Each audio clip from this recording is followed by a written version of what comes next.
মই প্ৰথমে আমাৰ যিমানবোৰ আমাৰ কংগ্ৰেছৰ আমাৰ প্ৰাৰ্থীসকল আছে সকলোৱে এজন এজন যোদ্ধাৰ দৰে তেওঁলোকে যোৱা নিৰ্বাচনত কংগ্ৰেছ দলৰ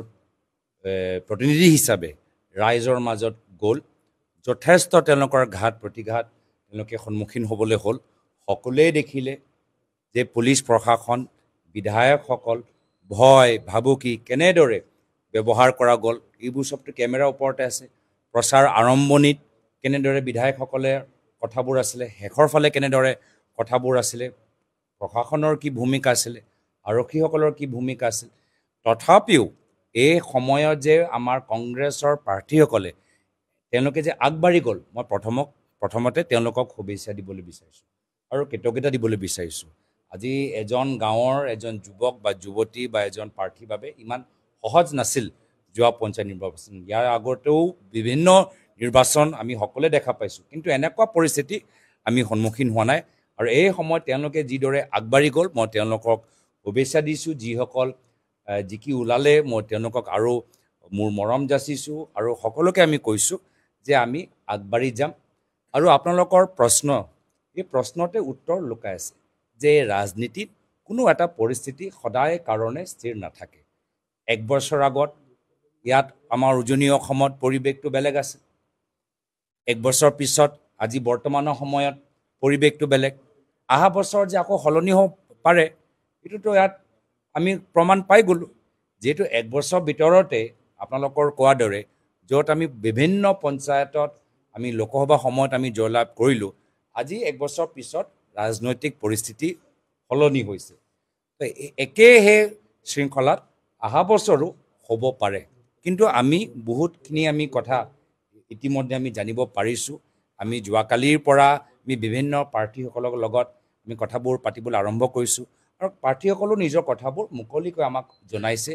কি কৰাটো ভাল কি কৰিলে আৰু ভাল হ'বগৈ তো এতিয়াও আমি কেনেদৰে আগবাঢ়ি যাব পাৰোঁ তাৰ বাবে আমি এটা ৰণকৌশল আমি দেখা পাইছোঁ আমি এটা ৰোড মেপ এটা পৰিকল্পনা আমি দেখা পাইছোঁ আৰু সেইকাৰণে আমাৰ কাৰণে এটা ভাল ইংগিত যে আমি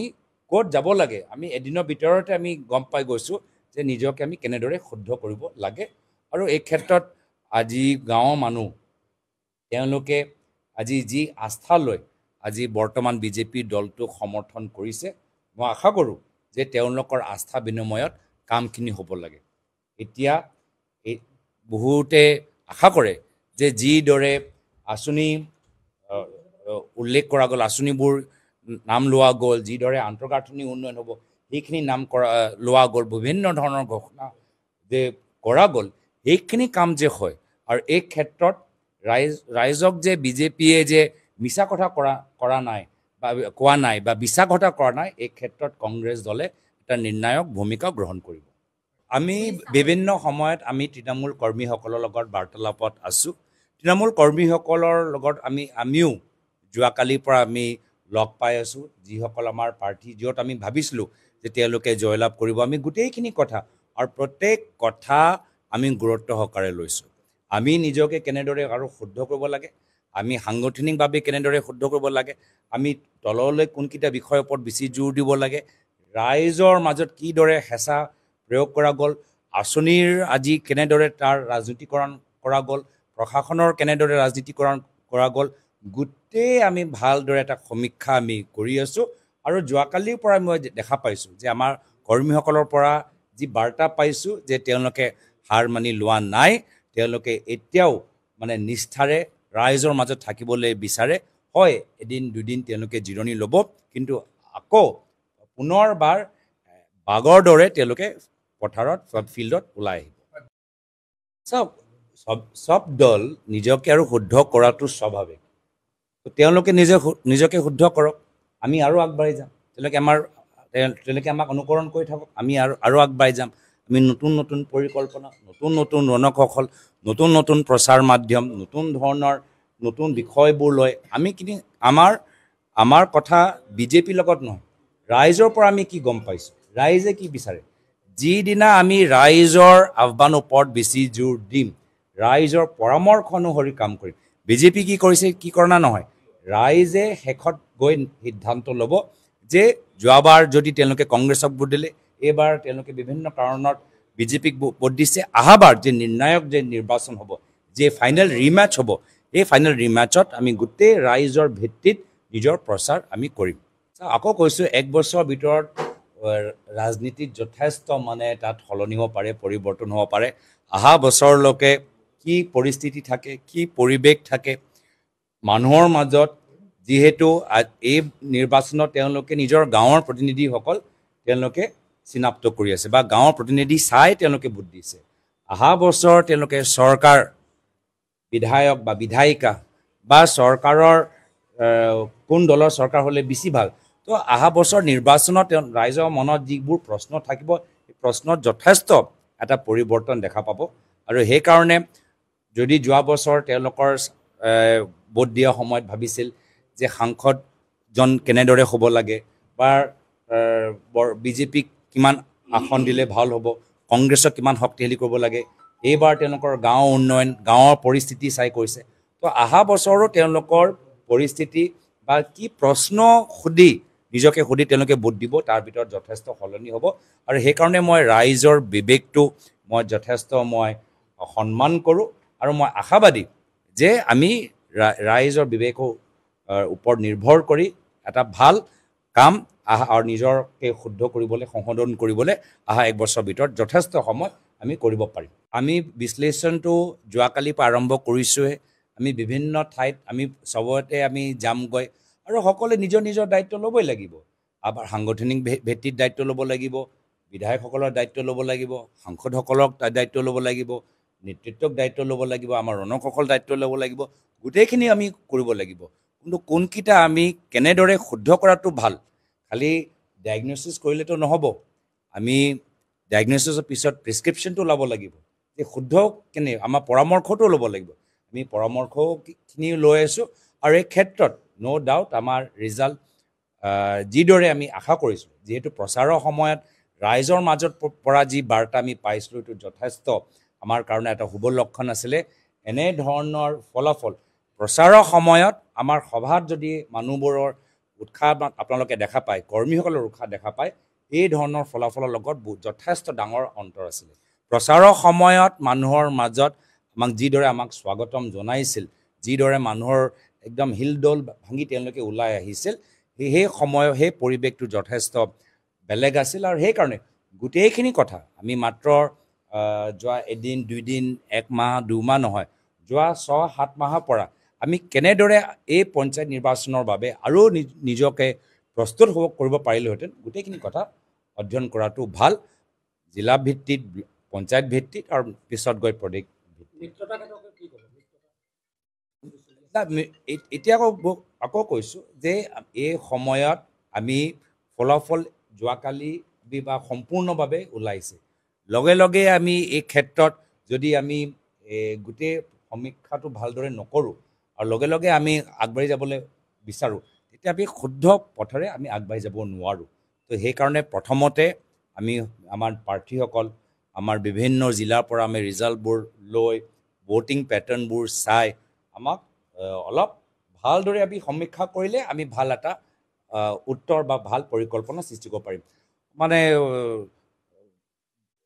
বেছি জলদিকৈ কৰিবলৈ বিচাৰিলে বেছি খৰকৈ কৰিবলৈ বিচাৰিলে এতিয়া ক'ৰবাত আমাৰ আকৌ এটা আমি ভুল ধৰিব পাৰোঁ এতিয়া আমাৰ ওচৰত এক বছৰ আছে এক বছৰৰ ভিতৰতো যথেষ্ট কাম হ'ব পাৰে আৰু এই যোৱা বছৰ এই বছৰ ৰিজাল্টৰ ভিতৰতে আমি গম পাই গৈছোঁ যে এক বছৰ এটা অঞ্চলত পৰিৱৰ্তন আনিবলৈ হ'লে যথেষ্ট সময় যিদৰে বিজেপিয়ে তেওঁলোকে নিজকে যোৱা বছৰৰ তুলনাত শুদ্ধ কৰি এইবাৰ তেওঁলোকে যোৰহাট উজনি অসমত ভাল কৰিব পাৰিলে সেই একেই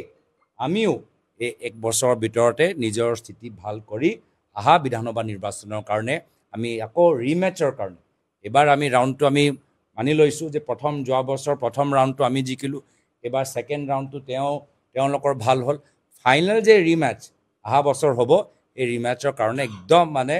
গোটেই জোৰ লগাই আমি ৰিমেচটো জিকিবলৈ আমি চেষ্টা কৰিম চাওক মই প্ৰথমে আমাৰ যিমানবোৰ আমাৰ কংগ্ৰেছৰ আমাৰ প্ৰাৰ্থীসকল আছে সকলোৱে এজন যোদ্ধাৰ দৰে তেওঁলোকে যোৱা নিৰ্বাচনত কংগ্ৰেছ দলৰ প্ৰতিনিধি হিচাপে ৰাইজৰ মাজত গ'ল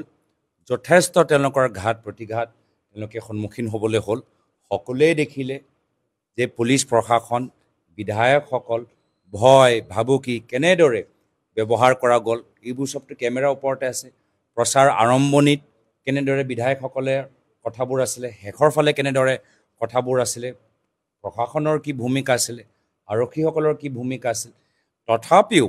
এই সময়ত যে আমাৰ কংগ্ৰেছৰ প্ৰাৰ্থীসকলে তেওঁলোকে যে আগবাঢ়ি গ'ল মই প্ৰথমতে তেওঁলোকক শুভেচ্ছা দিবলৈ বিচাৰিছোঁ আৰু কৃতজ্ঞতা দিবলৈ বিচাৰিছোঁ আজি এজন গাঁৱৰ এজন যুৱক বা যুৱতী বা এজন প্ৰাৰ্থীৰ বাবে ইমান সহজ নাছিল যোৱা পঞ্চায়ত নিৰ্বাচন ইয়াৰ আগতেও বিভিন্ন নিৰ্বাচন আমি সকলোৱে দেখা পাইছোঁ কিন্তু এনেকুৱা পৰিস্থিতি আমি সন্মুখীন হোৱা নাই আৰু এই সময়ত তেওঁলোকে যিদৰে আগবাঢ়ি গ'ল মই তেওঁলোকক শুভেচ্ছা দিছোঁ যিসকল জিকি ওলালে মই তেওঁলোকক আৰু মোৰ মৰম যাচিছোঁ আৰু সকলোকে আমি কৈছোঁ যে আমি আগবাঢ়ি যাম আৰু আপোনালোকৰ প্ৰশ্ন এই প্ৰশ্নতে উত্তৰ লুকাই আছে যে ৰাজনীতিত কোনো এটা পৰিস্থিতি সদায় কাৰণে স্থিৰ নাথাকে এক বছৰ আগত ইয়াত আমাৰ উজনি অসমত পৰিৱেশটো বেলেগ আছে এক বছৰ পিছত আজি বৰ্তমানৰ সময়ত পৰিৱেশটো বেলেগ অহা বছৰ যে আকৌ সলনি হ'ব পাৰে এইটোতো ইয়াত আমি প্ৰমাণ পাই গ'লোঁ যিহেতু এক বছৰ ভিতৰতে আপোনালোকৰ কোৱাৰ দৰে য'ত আমি বিভিন্ন পঞ্চায়তত আমি লোকসভা সময়ত আমি জয়লাভ কৰিলোঁ আজি এক বছৰ পিছত ৰাজনৈতিক পৰিস্থিতি সলনি হৈছে তো একেহে শৃংখলাত অহা বছৰো হ'ব পাৰে কিন্তু আমি বহুতখিনি আমি কথা ইতিমধ্যে আমি জানিব পাৰিছোঁ আমি যোৱাকালিৰ পৰা আমি বিভিন্ন প্ৰাৰ্থীসকলৰ লগত আমি কথাবোৰ পাতিবলৈ আৰম্ভ কৰিছোঁ আৰু প্ৰাৰ্থীসকলেও নিজৰ কথাবোৰ মুকলিকৈ আমাক জনাইছে কি কৰাটো ভাল কি কৰিলে আৰু ভাল হ'বগৈ তো এতিয়াও আমি কেনেদৰে আগবাঢ়ি যাব পাৰোঁ তাৰ বাবে আমি এটা ৰণকৌশল আমি দেখা পাইছোঁ আমি এটা ৰোড মেপ এটা পৰিকল্পনা আমি দেখা পাইছোঁ আৰু সেইকাৰণে আমাৰ কাৰণে এটা ভাল ইংগিত যে আমি ক'ত যাব লাগে আমি এদিনৰ ভিতৰতে আমি গম পাই গৈছোঁ যে নিজকে আমি কেনেদৰে শুদ্ধ কৰিব লাগে আৰু এই ক্ষেত্ৰত আজি গাঁৱৰ মানুহ তেওঁলোকে আজি যি আস্থা লৈ আজি বৰ্তমান বিজেপি দলটোক সমৰ্থন কৰিছে মই আশা কৰোঁ যে তেওঁলোকৰ আস্থা বিনিময়ত কামখিনি হ'ব লাগে এতিয়া এই বহুতে আশা কৰে যে যিদৰে আঁচনি উল্লেখ কৰা গ'ল আঁচনিবোৰ নাম লোৱা গ'ল যিদৰে আন্তঃগাঁথনি উন্নয়ন হ'ব সেইখিনি নাম লোৱা গ'ল বিভিন্ন ধৰণৰ ঘোষণা যে কৰা গ'ল এইখিনি কাম যে হয় আৰু এই ক্ষেত্ৰত ৰাইজক যে বিজেপিয়ে যে মিছা কথা কৰা নাই বা কোৱা নাই বা বিশ্বাসঘাতক কৰা নাই এই ক্ষেত্ৰত কংগ্ৰেছ দলে এটা নিৰ্ণায়ক ভূমিকা গ্ৰহণ কৰিব আমি বিভিন্ন সময়ত আমি তৃণমূল কৰ্মীসকলৰ লগত বাৰ্তালাপত আছোঁ তৃণমূল কৰ্মীসকলৰ লগত আমিও যোৱাকালিৰ পৰা আমি লগ পাই আছোঁ যিসকল আমাৰ প্ৰাৰ্থী য'ত আমি ভাবিছিলোঁ যে তেওঁলোকে জয়লাভ কৰিব আমি গোটেইখিনি কথা আৰু প্ৰত্যেক কথা আমি গুৰুত্ব সহকাৰে লৈছোঁ আমি নিজকে কেনেদৰে আৰু শুদ্ধ কৰিব লাগে আমি সাংগঠনিকভাৱে কেনেদৰে শুদ্ধ কৰিব লাগে আমি তললৈ কোনকেইটা বিষয়ৰ ওপৰত বেছি জোৰ দিব লাগে ৰাইজৰ মাজত কিদৰে হেঁচা প্ৰয়োগ কৰা গ'ল আঁচনিৰ আজি কেনেদৰে তাৰ ৰাজনীতিকৰণ কৰা গ'ল প্ৰশাসনৰ কেনেদৰে ৰাজনীতিকৰণ কৰা গ'ল গোটেই আমি ভালদৰে এটা সমীক্ষা আমি কৰি আছোঁ আৰু যোৱাকালিৰ পৰা মই দেখা পাইছোঁ যে আমাৰ কৰ্মীসকলৰ পৰা যি বাৰ্তা পাইছোঁ যে তেওঁলোকে হাৰ মানি লোৱা নাই তেওঁলোকে এতিয়াও মানে নিষ্ঠাৰে ৰাইজৰ মাজত থাকিবলৈ বিচাৰে হয় এদিন দুদিন তেওঁলোকে জিৰণি ল'ব কিন্তু আকৌ পুনৰবাৰ বাগৰ দৰে তেওঁলোকে পথাৰত ফিল্ডত ওলাই আহিব সব দল নিজকে আৰু শুদ্ধ কৰাটো স্বাভাৱিক তেওঁলোকে নিজকে শুদ্ধ কৰক আমি আৰু আগবাঢ়ি যাম তেওঁলোকে আমাক অনুকৰণ কৰি থাকক আমি আৰু আগবাঢ়ি যাম আমি নতুন নতুন পৰিকল্পনা নতুন নতুন ৰণকৌশল নতুন নতুন প্ৰচাৰ মাধ্যম নতুন ধৰণৰ নতুন বিষয়বোৰ লৈ আমি আমাৰ কথা বিজেপিৰ লগত নহয় ৰাইজৰ পৰা আমি কি গম পাইছোঁ ৰাইজে কি বিচাৰে যিদিনা আমি ৰাইজৰ আহ্বানৰ ওপৰত বেছি জোৰ দিম ৰাইজৰ পৰামৰ্শ অনুসৰি কাম কৰিম বিজেপি কি কৰিছে কি কৰা নহয় ৰাইজে শেষত গৈ সিদ্ধান্ত ল'ব যে যোৱাবাৰ যদি তেওঁলোকে কংগ্ৰেছক ভোট দিলে এইবাৰ তেওঁলোকে বিভিন্ন কাৰণত বিজেপিক ভোট দিছে অহাবাৰ যে নিৰ্ণায়ক যে নিৰ্বাচন হ'ব যে ফাইনেল ৰিমেচ হ'ব এই ফাইনেল ৰিমেচত আমি গোটেই ৰাইজৰ ভিত্তিত নিজৰ প্ৰচাৰ আমি কৰিম আকৌ কৈছোঁ এক বছৰৰ ভিতৰত ৰাজনীতিত যথেষ্ট মানে তাত সলনি হ'ব পাৰে, পৰিৱৰ্তন হ'ব পাৰে। অহা বছৰলৈকে কি পৰিস্থিতি থাকে, কি পৰিৱেশ থাকে মানুহৰ মাজত, যিহেতু এই নিৰ্বাচনত তেওঁলোকে নিজৰ গাঁৱৰ প্ৰতিনিধিসকল তেওঁলোকে চিনাক্ত কৰি আছে বা গাঁৱৰ প্ৰতিনিধি চাই তেওঁলোকে ভোট দিছে। অহা বছৰ তেওঁলোকে চৰকাৰ, বিধায়ক বা বিধায়িকা বা চৰকাৰৰ কোন দলৰ চৰকাৰ হ'লে বেছি ভাল। তো অহা বছৰ নিৰ্বাচনত ৰাইজৰ মনত যিবোৰ প্ৰশ্ন থাকিব, সেই প্ৰশ্নত যথেষ্ট এটা পৰিৱৰ্তন দেখা পাব। আৰু সেইকাৰণে যদি যোৱা বছৰ তেওঁলোকৰ ভোট দিয়া সময়ত ভাবিছিল যে সাংসদজন কেনেদৰে হ'ব লাগে বা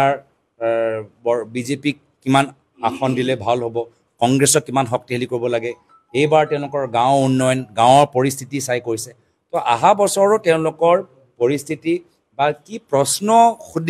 নিজকে সুধি তেওঁলোকে ভোট দিব, তাৰ ভিতৰত যথেষ্ট সলনি হ'ব। আৰু সেইকাৰণে মই ৰাইজৰ বিবেকটো মই যথেষ্ট সন্মান কৰোঁ আৰু মই আশাবাদী যে আমি ৰাইজৰ বিবেকৰ ওপৰত নিৰ্ভৰ কৰি এটা ভাল কাম আৰু নিজকে শুদ্ধ কৰিবলৈ, সংশোধন কৰিবলৈ অহা এক বছৰৰ ভিতৰত যথেষ্ট সময় আমি কৰিব পাৰিম।